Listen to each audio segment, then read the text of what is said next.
Magandang araw mga kabay, ngayon po ay November 17, 2023, araw po ng Biyernes at debosyon natin sa kamahal-mahalang puso ng ating Panginoon, Sacred Heart of Jesus. At napakaganda po ng ating ebanghelyo sa araw na ito sapagkat pinaaalalahanan tayo ng Panginoon na dapat ang focus natin sa buhay ay walang iba kundi ang Diyos.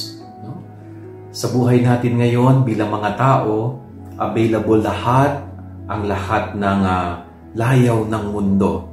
Nandyan yung bisyo, nandyan yung kayamanan ng mundo, nandyan yung luho, na kapag hindi maingat ang isang tao, talagang malulunod at malulunod siya sa luho ng mundo.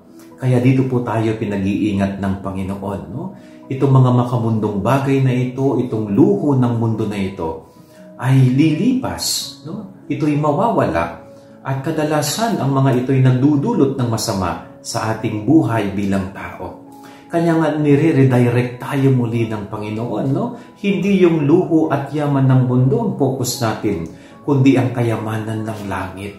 Dahil balang araw, mamamatay po tayo. Balang araw, ang lahat ng mga bagay dito sa mundo'y mawawala at iiwan natin. Kanya nga, sana ang napakagandang paalala ng Panginoon, huwag mawawala yung focus natin sa mabuting patutunguhan natin. Walang iba kundi ang kaharian ng Diyos. So yan po yung maging point of reflection natin. Huwag tayong maging focus sa mundo, sa yaman, sa luho ng mundo, kundi paghandaan natin ang yaman ng langit. Yan ang ating gabay-aral ngayong maghapon. God bless po sa inyo lahat. Pagpalain kayo ng Panginoon.